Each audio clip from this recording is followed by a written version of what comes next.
Get ready for a blitz showdown between two absolute legends of the game, Fabiano Caruana with the white pieces against Vladimir Kramnik.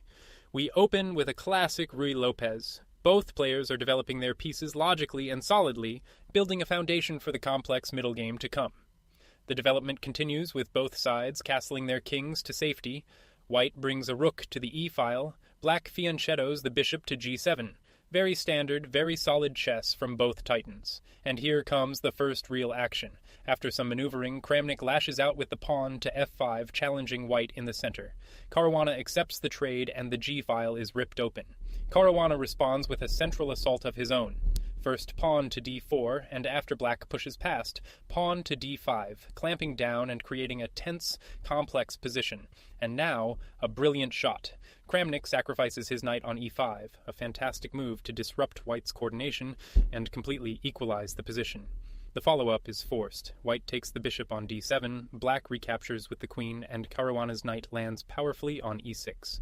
Kramnik's knight now dives deep into white's camp, first to d3, and then after white's rook lift, it snaps up the pawn on d5, creating chaos. But Caruana has a stunner of his own. Rook takes the knight on d3, an incredible counter-sacrifice to wrest back control of the game. And pawn takes the rook on d3 is a fantastic reply from Kramnik. In fact, it was the only move that kept the position balanced. Caruana follows up perfectly. Knight takes the rook on f8, the only way to cash in on his sacrifice and secure a small but clear advantage. After the tactical fireworks, the dust settles. Black recaptures the knight, but white's queen takes the pawn on d3, and Caruana is now up a clean pawn. Black is under pressure, and this is a critical moment. He needs to find active counterplay, but makes a slip. The much stronger try was pawn to f4, challenging white's center, and after pawn to c4, knight to b6, rook to e1, and knight to a4, keeping the game alive. But in the game, Kramnik plays the rook to e8, and this inaccuracy allows white to seize a much larger advantage, and Caruana punishes it immediately. The knight comes to g3, then leaps to h5, putting immense pressure on black's kingside. Black is forced to make concessions, with the bishop dropping back to g7. The maneuvering continues. White improves his bishop, first to e3, then f2, while Kramnik's queen becomes active, moving to e6, and then g6, eyeing white's king. White now cashes in on the queen side, with the bishop taking the pawn on a7. Black pushes the c-pawn and brings a bishop to h6, desperately trying to create threats. But knight to f6 is another slip. This allows white's advantage to grow to a completely winning one, missing the chance for counterplay with rook to a8. And Caruana is ruthless. The rook lifts to e6, putting immediate unbearable pressure on the weak d6 pawn. Black's queen drops back to f7, but this move misses the danger, and defending with the rook to g8 was essential. Now white can win material, and there it is. Rook takes the pawn on d6, the perfect tactical shot to convert the advantage. Here's the winning idea. If black plays rook to e8, white plays rook to d8, bishop to f8 is forced, and rook takes the rook on e8, winning the exchange. Kramnik grabs the pawn on a2 with his queen, but this is a mistake that allows white's attack to become overwhelming. He had to try trading rooks on e8. Now white is just consolidating his winning position.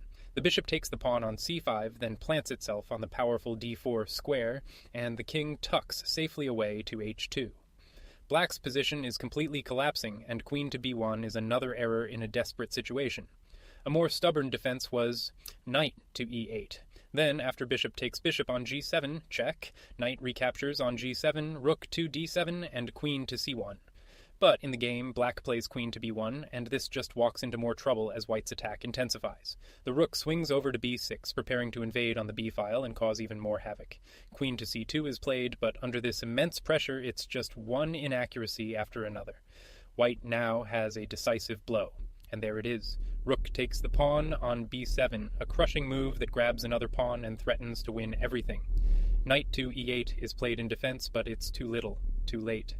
This move fails to stop what's coming and allows a brilliant finish.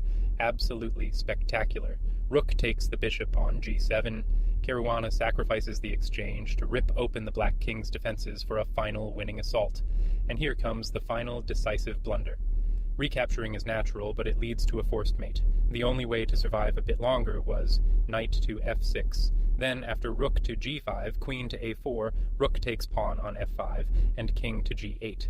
But instead, Kramnik plays knight takes the rook on g7, and this is a fatal mistake. White now has a forced checkmate, a shocking twist. In this complex position, Caruana misses the mate. The winning move, and it was a beautiful one, was queen to b7. After queen takes pawn on g2, check, king takes the queen, rook to g8, and knight to h5 is checkmate. But back in the actual game, Caruana plays knight to h5. The position is still completely winning, but incredibly the forced mate is gone, and the mistakes keep coming. Under unbearable pressure, Kramnik blunders right back, missing his only chance to defend. The best try was queen to e4. Then, after bishop takes knight on g7, check, king to g8, queen to g3, and rook to a8. Instead, he played rook to g8, and this is another blunder that allows a new forced mate, this time in 4 moves.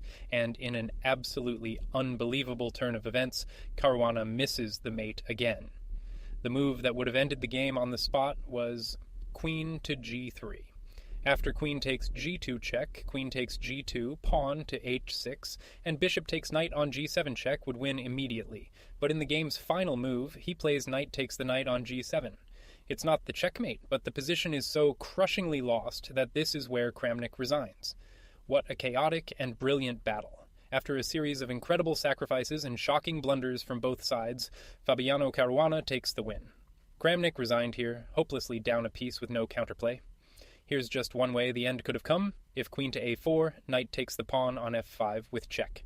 After queen takes bishop on d4, knight takes the queen on d4, and after rook to f8, white is just completely winning.